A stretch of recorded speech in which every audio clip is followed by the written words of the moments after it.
Abra sua Bíblia em Gênesis no capítulo 2, no versículo 9.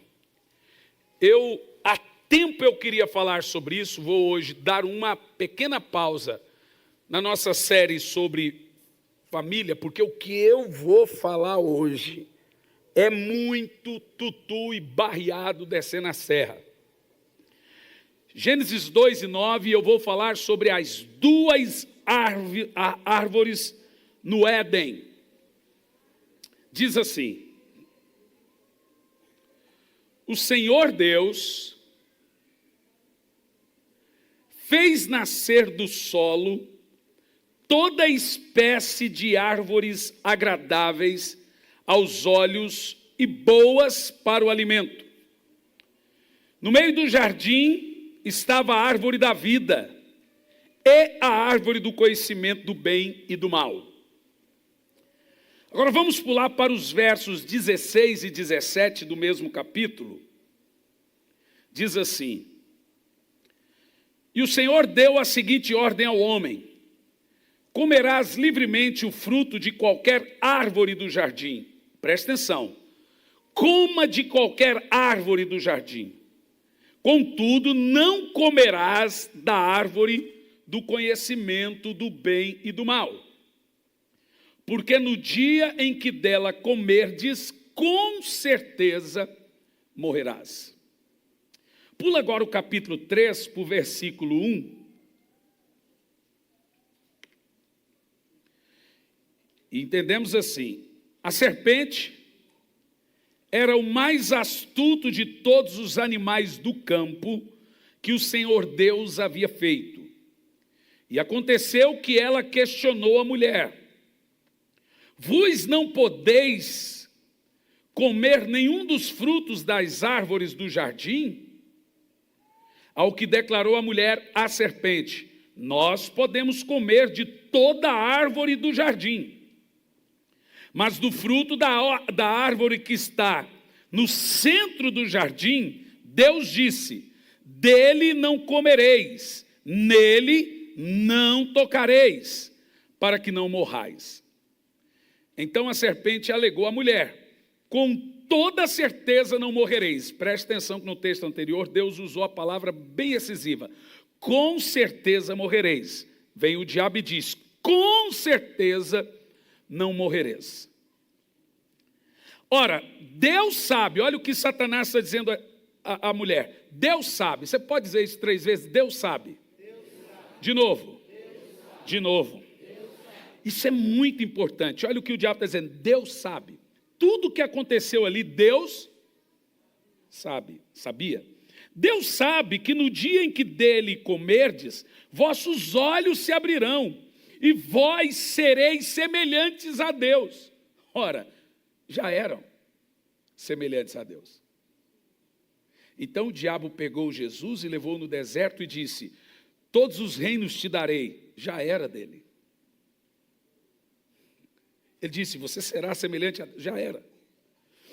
Sereis semelhantes a Deus, conhecedores do bem e do mal.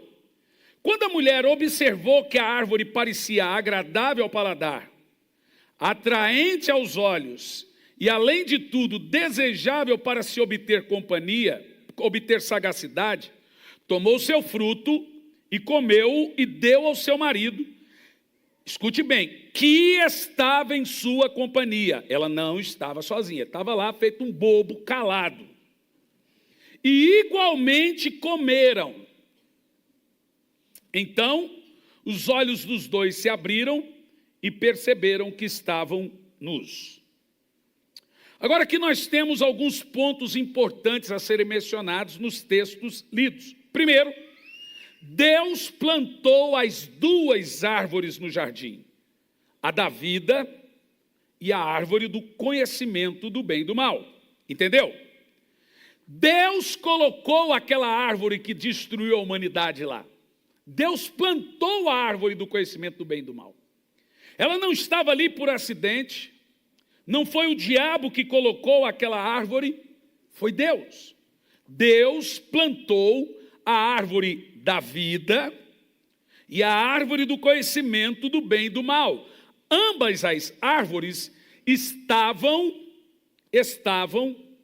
no centro do jardim. E a segunda pergunta que falamos à guisa de introdução: por que Deus plantou as duas árvores no meio do jardim? A árvore da vida nós entendemos, mas às vezes nos dá uma bugada de compreender por que ele plantou a árvore do conhecimento do bem e do mal. Eu recebo frequentes perguntas como: Deus não viu que Lúcifer ia cair? Por que ele criou Lúcifer? Deus não viu que a serpente ia seduzir? Por que ele fez a serpente? Deus não viu que Judas ia trair? Por que ele escolheu Judas? Se Deus viu que a árvore do conhecimento do bem e do mal produzia um fruto e desse fruto mataria o homem, por que ele plantou a árvore no meio do jardim? Seria Deus o culpado pelo pecado? Seria Deus então, ou seríamos nós não culpados pelo que fazemos, já que Deus é o causador do caos ou do mal? A teologia liberal crê assim. Mas o que a Bíblia diz é diferente do que a teologia liberal entende. Eu não tenho todas as respostas, mas o que está claro e revelado eu consigo decifrar. As coisas ocultas pertencem a Deus. Fica fácil nós entendermos o porquê das duas árvores, se em primeiro lugar compreendermos o porquê da árvore do bem e do mal. Se nós decifrarmos o que é a árvore do bem e do mal, e por qual motivo Deus plantou ela no meio do jardim, compreenderemos o propósito dessa doxia, ou desse dualismo que existia no meio do jardim. Ora, vejamos. O que é a árvore do conhecimento do bem e do mal, em primeiro lugar? Depois, vamos compreender o porquê ela estava lá. A árvore do conhecimento do bem e do mal. Na realidade, esse conhecimento mencionado em conhecimento de bem e mal é um privilégio que Deus reserva somente a ele. O homem não tem, nunca teve, nem tampouco os anjos, condição de decifrar as coisas ocultas que Deus reservou para ele. O discernimento profundo do bem e do mal está reservado a Deus. E o homem passaria então a usurpar pelo pecado, assim como Lúcifer o fez. Não se trata, pois, o conhecimento de o homem passar a ter onisciência de coisas que ele não sabia. Conhecimento do bem e do mal, na realidade, nem é discernimento moral que o homem inconsciente, que passaria a ser morto pelos seus pecados e delitos, poderia aceitar ou poderia recusar pela sua racionalidade. Conhecimento do bem e do mal seria a faculdade de discernir por si mesmo o que é certo e o que é errado, sem a ajuda de Deus. Ou seja, conhecimento do bem e do mal eu quero tomar minhas decisões, eu quero viver minha vida, eu quero saber o que é certo e o que é errado. É exigir de Deus independência, viver sem a vontade dele e arcar com as consequências. Ou seja, racionalizar sem consultar a Deus é agir inconsequentemente. Conhecimento do bem e do mal, que já era um fruto que Lúcifer comeu e deu ele a terça parte dos anjos, é então reivindicar uma autonomia moral pela qual o homem nega a criatura. A partir do momento que você quer independência, decidir, saber o que é certo, o que é errado, sem orar, sem ouvir, sem consultar a Deus, você comeu dessa árvore. Independência é o pai de todos os pecados, foi o pecado de Lúcifer. Independência da vontade de Deus. Ou seja, o primeiro pecado da raça humana foi, então, um atentado ao controle, governo e soberania de Deus. Um pecado de orgulho. E essa revolta contra a natureza de Deus, de domínio, controle, imprimiu-se, então, concretamente pela transgressão de um preceito que Deus estabeleceu, representado pela imagem do fruto proibido. Eu digo metaforicamente, não houve maçã. O fruto está em toda a Bíblia. Ele é imprimido na nossa alma. Vamos ver Isaías 5, versos 19 e 20. Quando o homem tenta controlar os seus caminhos, discernir a sua vida, por si só escolher entre certo e errado sem consultar a Deus, ele se torna um homem anomálico, um homem sem domínio, um homem que se revolta contra o Criador que quer ajudá-lo na sua vontade. Sou eu que sei os planos que tenho para ti, planos de paz, não de mal, para lhes dar uma esperança e um futuro. Agora, então quer dizer que eu não sou robô? De modo nenhum. Deus apenas quer que você o consulte. Mas, assim como Adão escolheu comer da árvore do bem e do mal, ou poderia comer da árvore da vida, você pode escolher também. Você pode escolher ouvir a Deus, e Deus dizer assim não, assim é ruim. Ou você pode escolher o bem ou o mal que você entende ser bem ou mal. Quem entende o que eu estou falando? Esse texto de Isaías, no capítulo 19, verso 20, diz assim: ai daqueles que ao mal chamam de bem, esse é o homem, e ao bem chamam de mal, e que mudam as trevas em luz e a luz em trevas, que tornam o doce em amargo e o amargo em doce. Ai daqueles que são sábios aos seus próprios olhos e prudentes aos seus próprios juízos. Ou seja, todas as escolhas do homem serão contrárias às escolhas de Deus. Esse é o fruto proibido.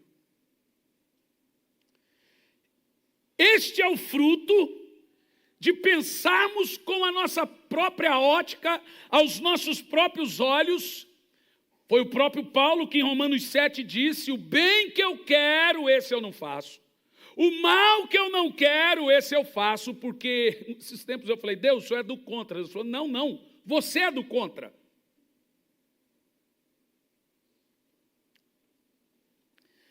Não é comer do fruto do bem e do mal, e significar, pois, que o homem deveria obedecer a Deus cegamente, de um modo robótico, mas é comer do fruto da árvore da vida, para o homem obedecer a Deus e ser feliz, para se manter no estado de graça e santidade em que foi criado. Assim, esse homem nunca, jamais deveria morrer nem sofrer. Hoje, a humanidade continua no mesmo caminho de recusar a lei da vontade de Deus, da árvore da vida, e escolher os seus próprios caminhos, a revelia e a rebeldia de Deus, sem consultar a Deus, sem ouvir a Deus, sem buscar a Deus. A Bíblia diz que os caminhos dos homens são retos aos seus próprios olhos. Por isso eles continuam a chorar e até mesmo sofrer. Em terceiro lugar, surge a pergunta, já que você já sabe o que é a árvore do conhecimento do bem e do mal, por que ela estava lá? Surge uma pergunta. Tá bom, pastor, sabemos que o fruto é a rebeldia. Comer disso é pedir uma autonomia de Deus do seu controle em Campo Largo. Uma vez eu preguei uma série, e eu vou pregar essa série, a série mais chocante se chama Como Conhecer a Vontade de Deus para a Minha Vida. E depois continua a série, depois de conhecer a vontade de Deus, é como praticar a vontade de Deus que eu agora conheço. Aí uma irmã chegou e falou assim: pastor, eu não quero ficar mais nessa igreja. Por quê? Porque eu não quero a vontade de Deus para a minha vida. Eu falei: mas por quê, irmã? Porque toda a vontade de Deus para a minha vida não é o que eu quero para a minha vida. Ela diz com todas essas palavras. Então, esse tipo de gente assume o controle da sua vida como se ele pudesse controlar a sua vida.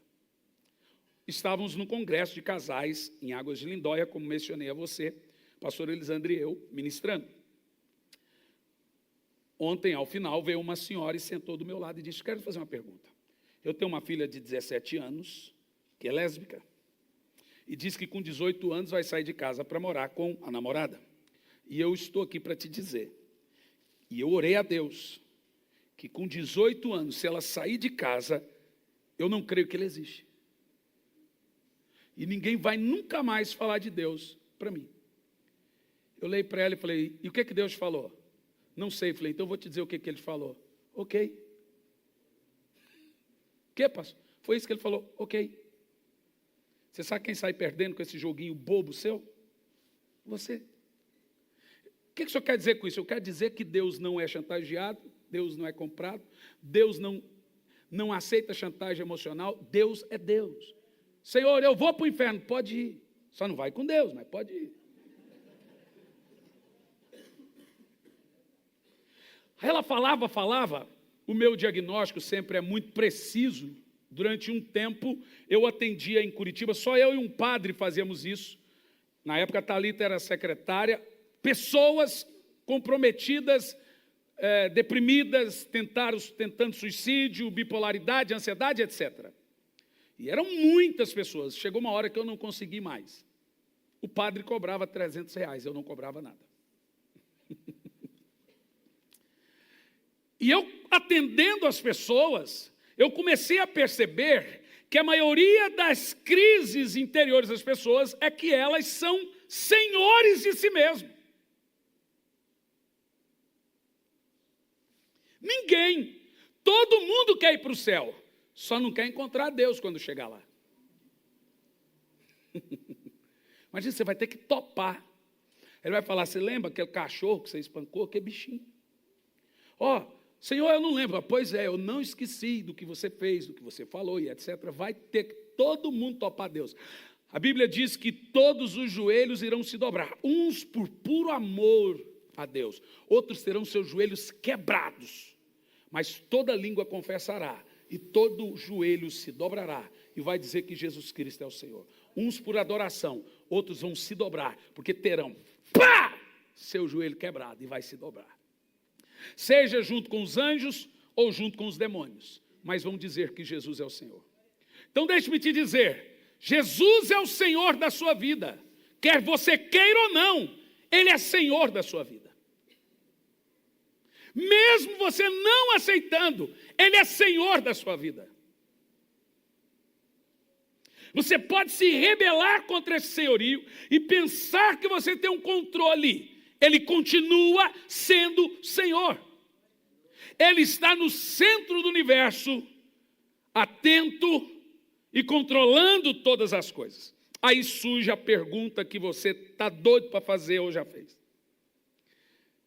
Aquela mulher, quando ela começou a falar e tremer, eu falei assim: você está há quanto tempo sem tomar seu remédio? Ela: como é que é, pastor? Seu remédio? Quanto tempo você está sem tomar? Como é que o senhor sabe? Eu falei: não, você está tremendo, não deixa eu falar e está atravessando as palavras. Você é bipolar, está tendo taquicardia e crise de ansiedade. Você toma 3 remédios, por que você não está tomando? Ela falou: como é que o senhor sabe? Eu falei: não, eu estou olhando para você, eu estou sabendo. 2 semanas. Eu falei: então volta a tomar seu remédio, depois você vai saber o que você está falando, por favor.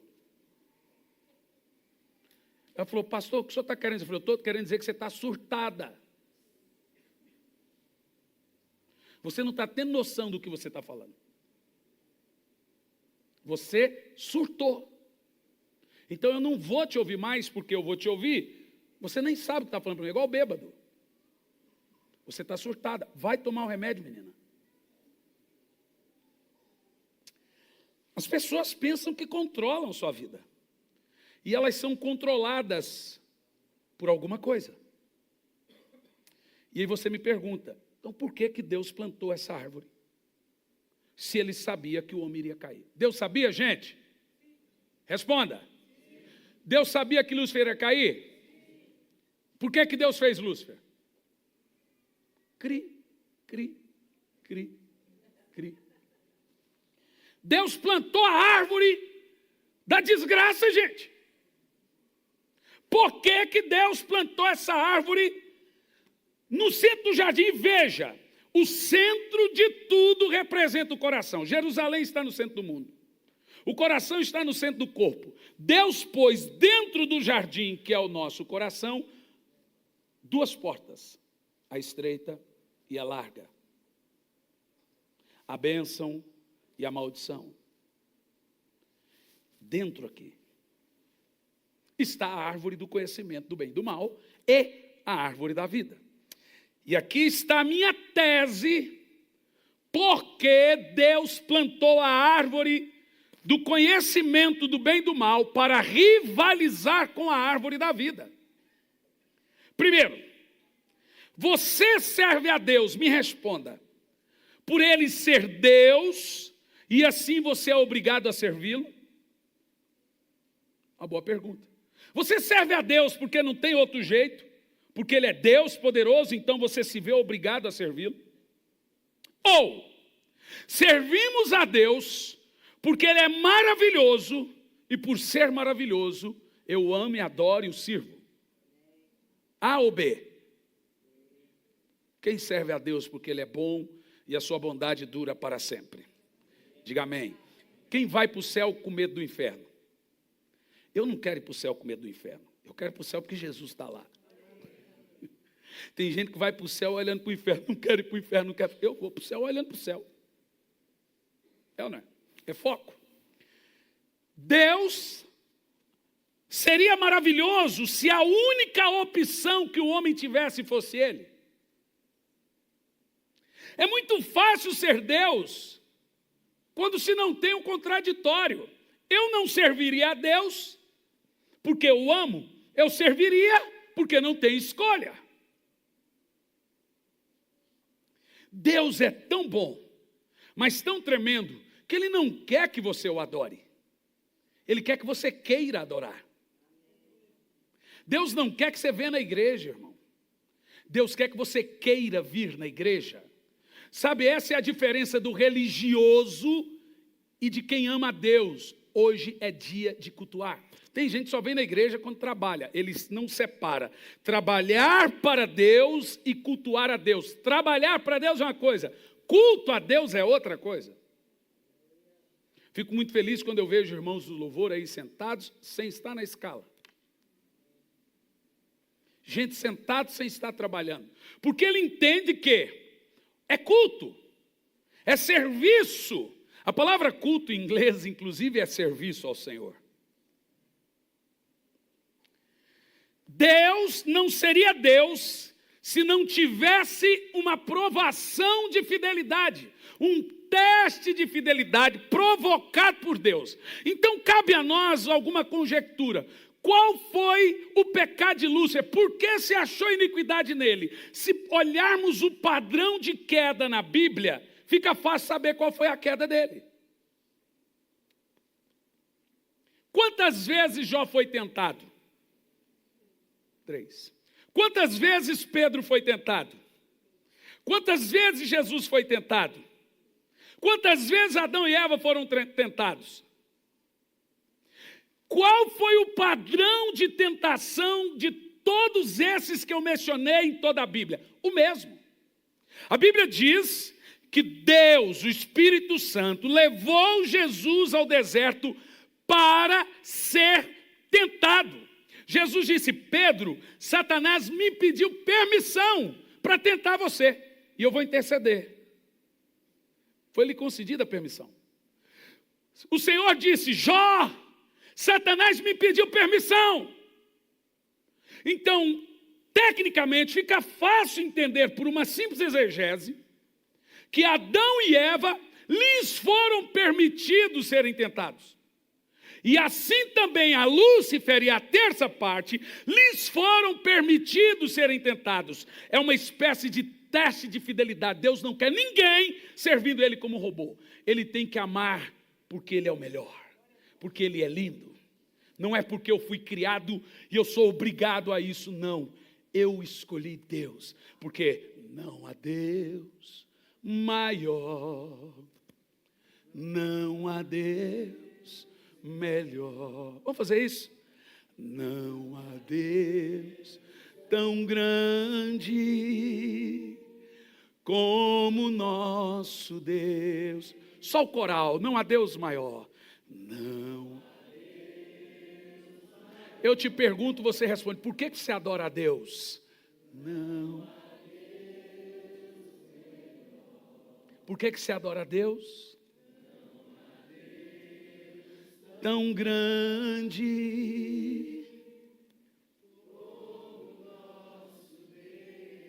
Minha irmã, que voz bonita, hein, irmã?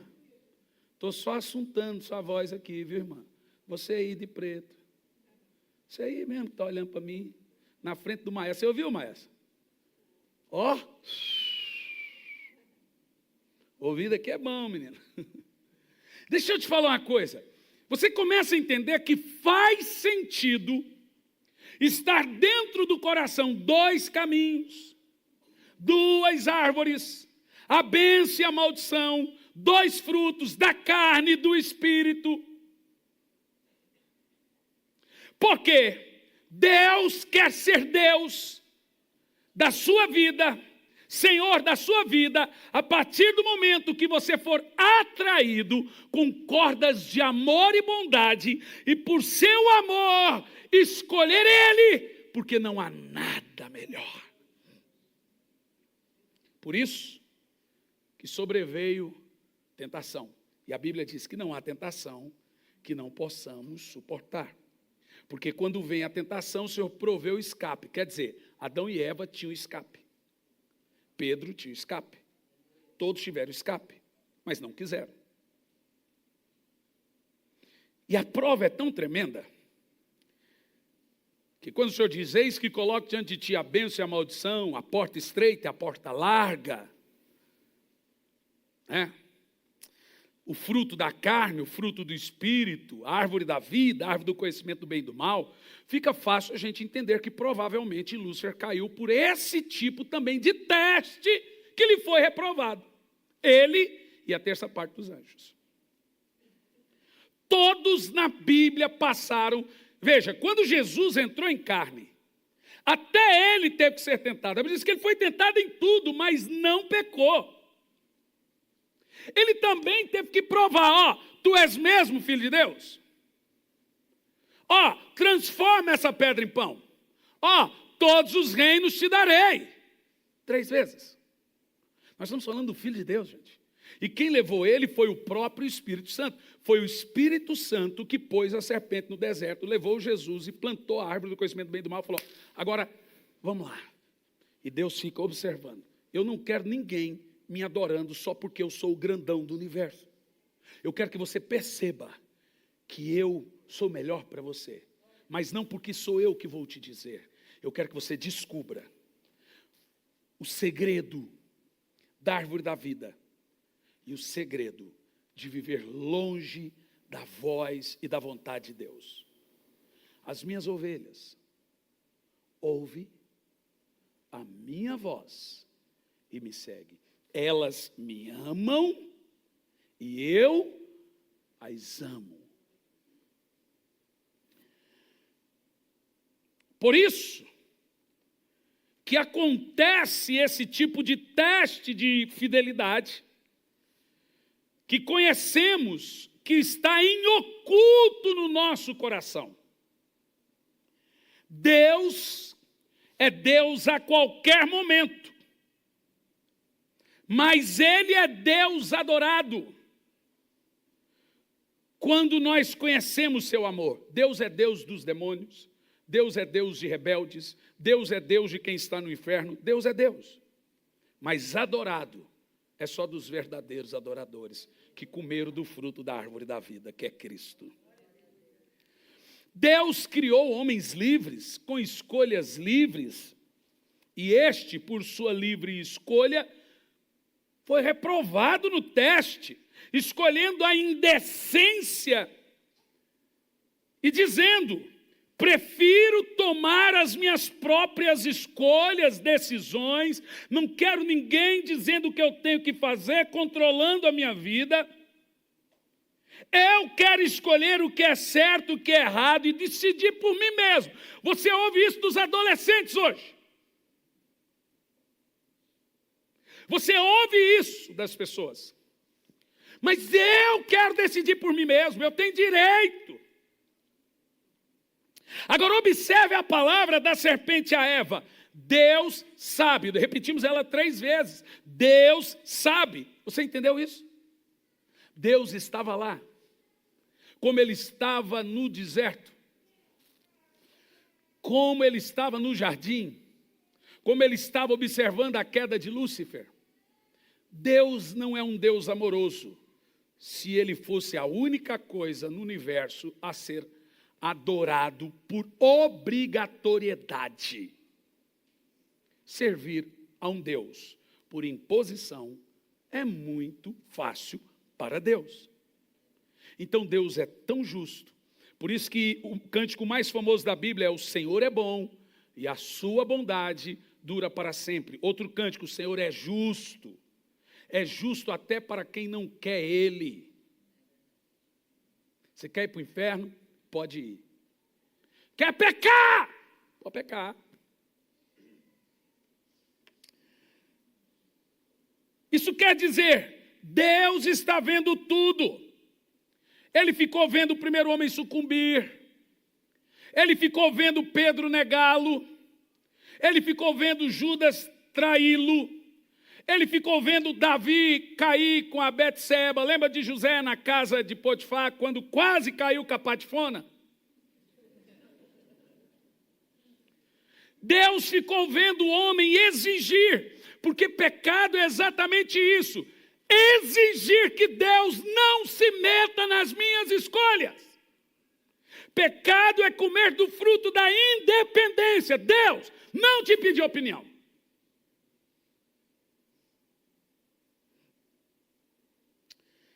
Agora eu quero ver algo com você, que eu tenho certeza que a maioria de vocês irão chocar. Não igual as galinhas. Chocar no sentido metafórico. Tem uma pergunta muito importante que deve ser respondida. Primeiro, essas 2 árvores, o que são elas? Ou quem são? Ora, se não é uma boa pergunta. Primeira árvore, a da vida. Eu vou mandar um negócio para o Juliano, se ele tiver aí. O Juliano foi arrebatado, está aí? Está lá? Não foi arrebatado ainda não? Se ele foi arrebatado, a pastora Elisandra ficou. E eu vou dirigir, né? Então ele não pode ser arrebatado hoje, não. Eu não aguento dirigir. Deixa eu pegar um negócio aqui, porque eu vou mostrar um negócio. Árvore. Eu já tinha feito isso aí, eu esqueci. Da oliveira.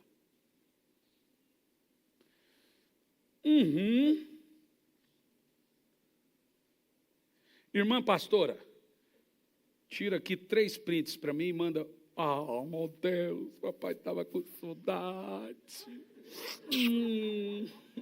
Eu estava resistindo. Pega as mais feias aí e manda para o Juliano 3 fotos que eu vou mostrar. Primeiro, quem era a árvore da vida? Gente, ambas as árvores estão ali representando 2 personagens, 2 pessoas, assim como dentro do nosso coração. Primeira árvore no centro do jardim, como a outra também estava no centro do jardim, como as 2 ficam dividindo espaço dentro do nosso coração e nós temos que tomar a escolha. A árvore da vida, quem é? Primeiro texto que vamos ler, Apocalipse 2:7.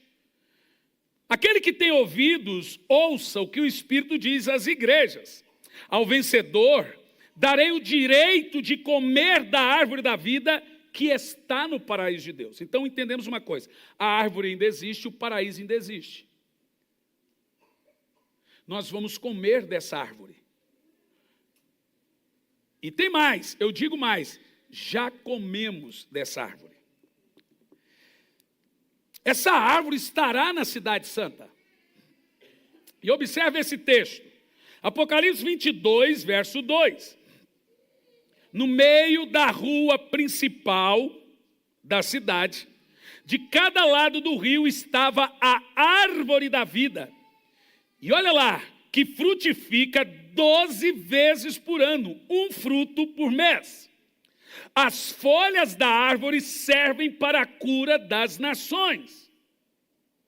Apocalipse 22, 14 diz: felizes os que lavam as suas vestes, e assim têm direito à árvore da vida, e podem entrar na cidade pelas portas.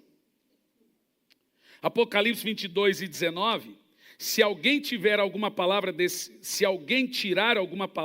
livro de profecia, Deus tirará dele a sua parte da árvore da vida, ele não vai poder comer, e da cidade santa, que são descritas no livro. E tem mais, João 6, 53 a 56 diz: Jesus, pois, lhe disse: na verdade vos digo, que se não comerdes a carne do Filho do Homem, e não beberdes o meu sangue, não tereis vida em vós mesmo. Já começamos a entender quem é a árvore da vida. De quem comemos? De quem comemos? Quem come da minha carne e bebe do meu sangue tem vida eterna. Acabamos de ler que quem come da árvore da vida vai viver eternamente. E eu ressuscitarei no último dia, porque a minha carne é verdadeira comida, e o meu sangue é verdadeira bebida. Quem come da minha carne e bebe do meu sangue, permanece em mim e eu nele. Isso é ceia, gente. Toda ceia você está comendo da árvore da vida. Por isso que Jesus disse: nisto sabereis que sois meus discípulos, se comer da minha carne e beber do meu sangue. Fica fácil saber quem é a árvore da vida. Ela estava lá no Éden. Jesus estava lá. Ele também era a pedra que andava com os hebreus. Ele também era o cordeiro preso entre os arbustos.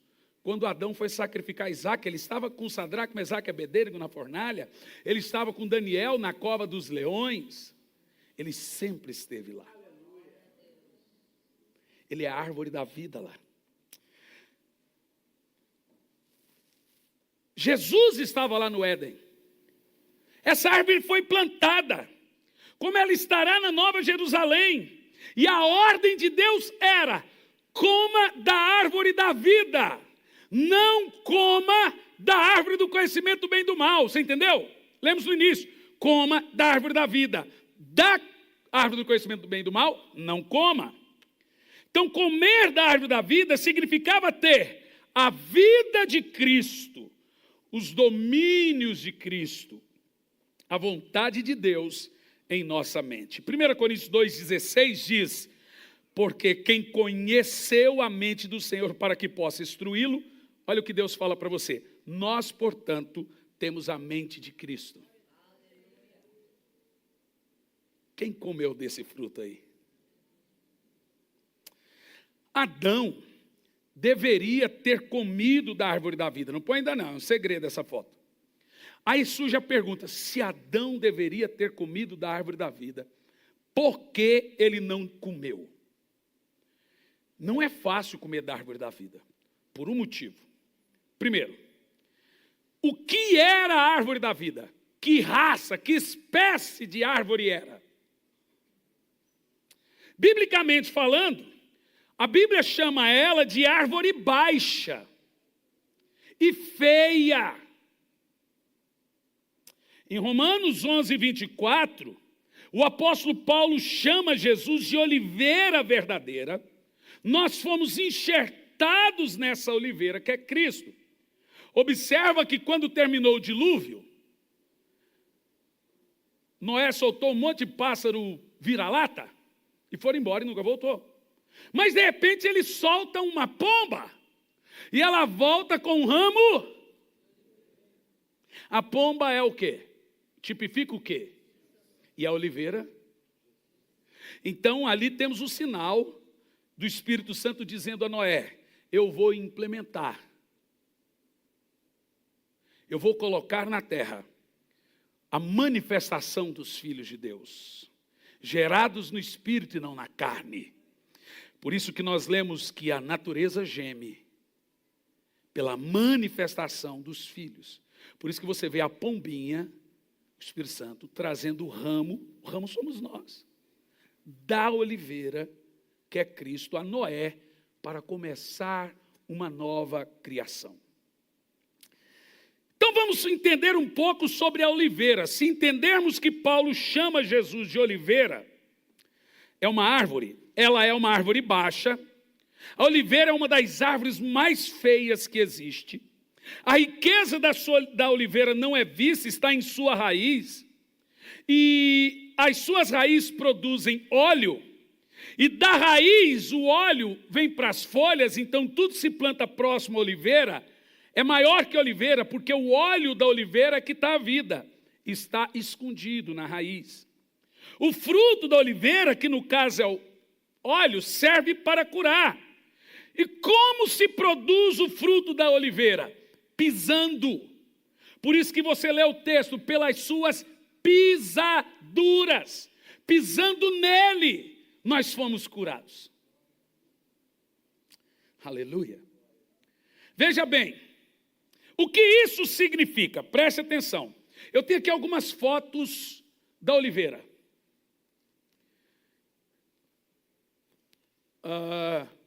Veja que ela tem aparência seca. Ela não está seca, mas é a aparência dela. Se desligar, fica melhor um pouco. Essa não dá para pegar da raiz, né? Vai passando a outra foto, talvez a gente pegue uma. Olha aí, gente. Essa mato. Vai passando. Olha essa. Veja que ela é seca. E por que Adão não viu a oliveira? Porque não tinha nenhuma beleza para que nós o desejássemos. Era desprezada, a mais indigna entre os homens. Não foi feito dela caso algum. Era feio como raiz de uma terra seca. Ela estava num lugar totalmente desprezado. Era a árvore mais feia. Ninguém poderia imaginar que aquela seria a árvore da vida. Todo mundo quer um milagre, mas na maioria das vezes ele vem numa embalagem que não esperamos. O judeu quer e queria, sempre quis o Messias, mas ele veio com uma cara, numa embalagem que eles não queriam. Você sabia que a maioria das suas bênçãos está numa embalagem que você não topa? Deixa eu te contar um caso. Fui pregar numa igreja em Goiânia, igreja videira. Tinha acho que uns 7.000 pessoas. Na época, tinha acontecido um negócio sobrenatural comigo. Um anjo apareceu lá em casa, pôs a mão na minha cabeça, meu cabelo assim ficou com umas luzes. Espero que você acredite nisso. E o cabelo era bem comprido, assim, cheio de luzes, coisa de menino. Igualzinho do pastor Roger ali. E aí, a hora que eu fui pregar, uma mulher chegou no pastor Luiz e disse: pastor, eu não acredito, você vai pôr esse cara aí para pregar. Olha o cabelo, o cara encheu o cabelo de luzes. Não, pastor, isso é um absurdo. Isso não pode subir aí para pregar. Olha o cabelo desse cara. O pastor Luiz olhou e falou assim: irmã, vamos terminar o culto, irmã. Depois você fala. Não, pastor, eu já fechei o coração. Fechei o coração. Estou lá eu pregando, irmão. Com luz, sem luz. Estou pregando. Com luz. Vou falar nada, você viu, Cliff, tá? Você vigia. Aí, num dado momento, tinha um rapaz com paralisia infantil. Eu falei: os obreiros, traz esse moço aqui. O que você tem? Nunca andei, paralisia infantil. Falei: mas você vai andar agora. Falei: levanta e anda em nome de Jesus. O cara nunca andou na vida. Se levantou e andou. diante de 8.000 pessoas. Uma mulher caiu no chão e começou a chorar desesperadamente. Quando eu olho, o pastor Luiz está morrendo de rir. O que está acontecendo? Quando eu olho, adivinha quem era a mulher? Aquela que não topou o pastor de luz.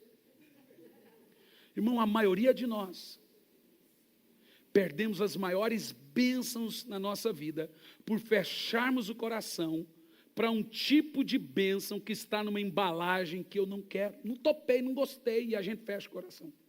A maioria das coisas que Deus tem para nós está na vida de alguém que você não gosta. Gente, eu vi umas olhadas aí para os lados, para trás. Gente, aqui de cima a gente vê cada coisa. Ah, não é possível, naquele eu não quero minha bênção. O judeu sempre quis o Messias, mas ele vem numa embalagem que eles não gostaram. E ainda hoje continuam a rejeitar a árvore da vida. Ela é a porta estreita. Ela é o maná que desceu do céu. Você lembra? Deus todo dia mandava o maná. O povo de Israel disse, não queremos mais maná. Chega de maná. A gente quer carne. Deus falou, mas o maná é gostoso. Mas não quero, enjoei de maná. É a mesmice, isso é careta. Deus falou, vocês querem carne? O que eles pediram? Carne. Fruto da carne, fruto do pão do céu. Fruto da carne, fruto da carne. Sabe o que Deus fez? Eu vou mandar carne. Vocês vão comer tanta carne que vai sair carne pelo nariz, pelo ouvido, por tudo que é lugar. Eu não estou exagerando, está escrito desse jeito na Bíblia. Vai sair carne pela boca, pelo nariz, pelo ouvido. Vocês vão comer carne até vomitar 3 vezes por dia. Jesus vem dizer, e ele vai dizer, eu sou o pão vivo que desceu do céu. Ele era o maná. Esaú, quando vendeu o prato de lentilha, não foi o prato de lentilha que ele vendeu. Ele optou por ser independente da bênção. Ele vendeu, foi Jesus. Jesus é o primogênito. Jesus é a herança. Esaú trocou a primogenitura por um prato de prazer, pela árvore do conhecimento do bem e do mal. Todos os dias escolhemos carne do que o pão vivo que desceu do céu. Pecado é gostoso, gente. Se não fosse, a gente não pecava. Pecado é doce, mas dói a barriga.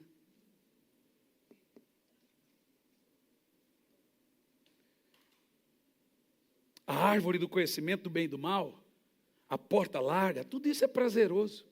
Mas todos os dias estamos escolhendo a carne, e você está comendo tanta carne que está saindo pelo ouvido, pela boca, está pecando até não querer mais. E estamos rejeitando o pão vivo que desceu do céu. Essa árvore da vida que veio e se encarnou, tomou forma de homem, e agora os judeus rejeitaram ela de novo. E agora nós podemos, pelo sim ou pelo não, aceitar ou rejeitá-la. Eu vou terminar agora. Quem é a árvore do conhecimento do bem e do mal? Eu vou terminar isso na quarta-feira. Estou brincando.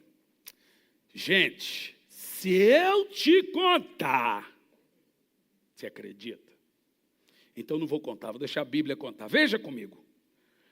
Ezequiel 31:18. Quem é a árvore do conhecimento do bem e do mal? É também uma pessoa. E é chocante a mensagem. Qual das árvores do Éden pôde comparar-se com você em esplendor e majestade? No entanto, você também será derrubado e irá para debaixo da terra, junto com as árvores do Éden. Você jazera entre os incircuncisos, com os que foram mortos à espada. Veja aqui que, ao mesmo tempo, o profeta fala de uma metáfora, mas cita também uma pessoa. Você quer ver de novo, agora, no verso 15 e 16 do mesmo capítulo? Quem é a árvore do conhecimento do bem e do mal que está no centro do jardim? Assim diz o Senhor, no dia em que ele foi para debaixo da sepultura, fiz o abismo encher-se de pranto por ele. Estanquei os seus riachos, e a sua fartura de água foi retida. Por causa dele, vestiu o Líbano de trevas. Todas as árvores do campo secaram. Fiz as nações tremerem ao som da sua queda, quando fiz descer a sepultura, juntos com os que descem a cova. Agora leia o resto. Então, todas as árvores do Éden, as mais belas e melhores do Líbano, todas as árvores bem regadas, consolam-se embaixo da terra, no termo Sheol. Em mais um texto agora, Ezequiel 17, verso 24, fazendo agora um comparativo, preste atenção, entre as duas árvores, tanto Ezequiel como Jeremias mostra quem são as duas árvores. E agora eu quero vibração. Quem ficar com cara de lata aí vai fazer vibração aqui em cima. Vibração. Olha lá. Todas as árvores do campo saberão que eu, o Senhor, faço cair a árvore alta e faço crescer alto a árvore baixa.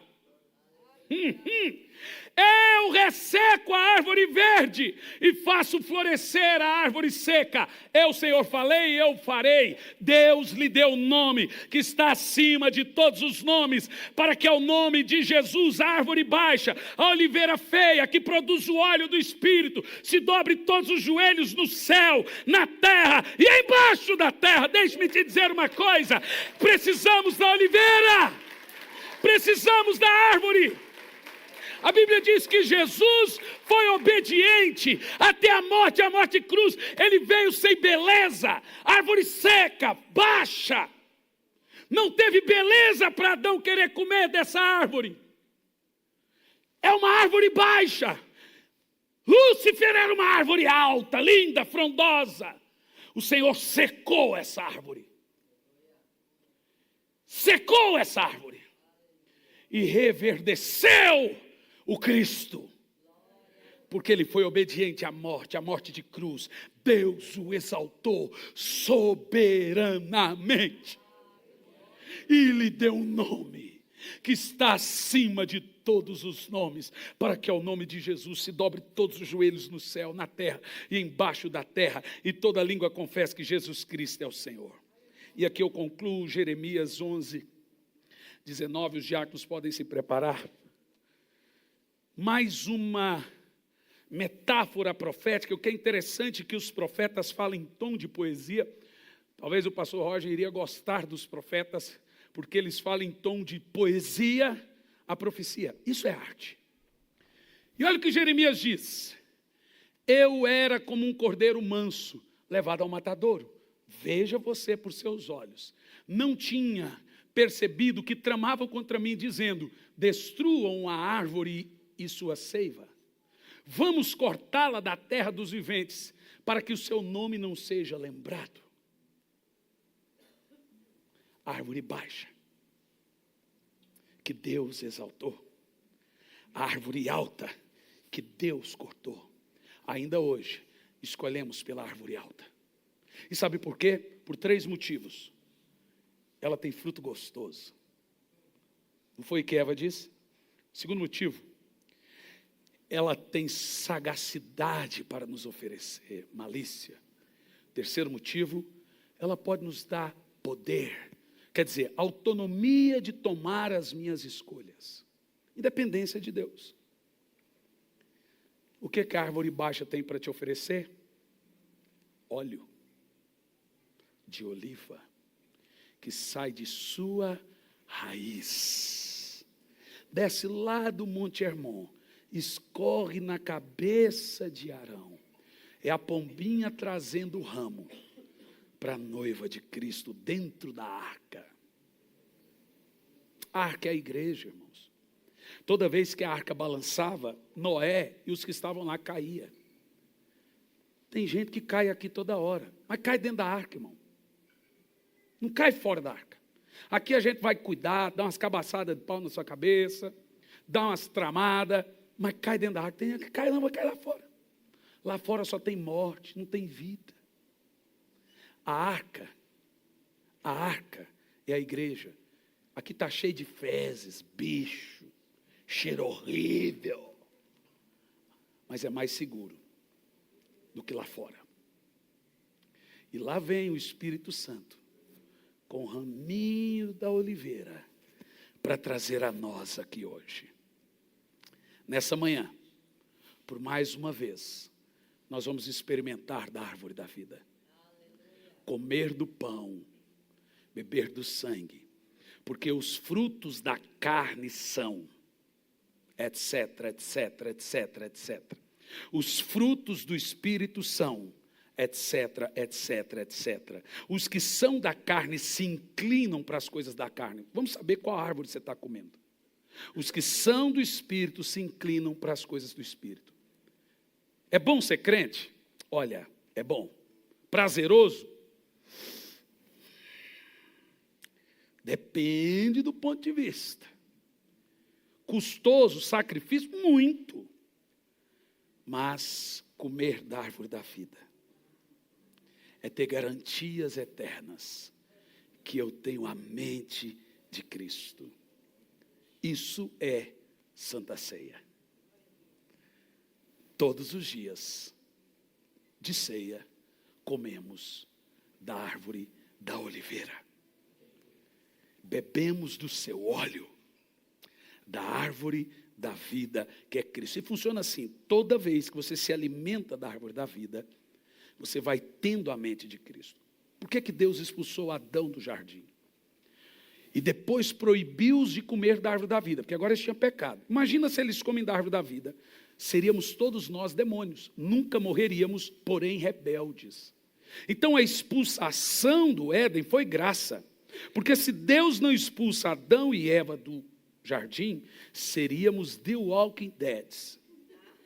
Seríamos mortos-vivos, como os demônios, eternos e pecadores, sem precisar de vida, sem precisar de Cristo. Então o que Deus fez? Nos expulsou. E depois nos trouxe de volta através do pão vivo que desceu do céu. A árvore viva encarnada, a oliveira verdadeira. E nós que tínhamos sido cortados, fomos enxertados nessa árvore. Graça pura. Então, toda vez que você se alimenta de Cristo, você vai tendo a mente de Cristo, a vida de Cristo, se parecendo com Cristo e melhorando. Eu quero que você fique em pé.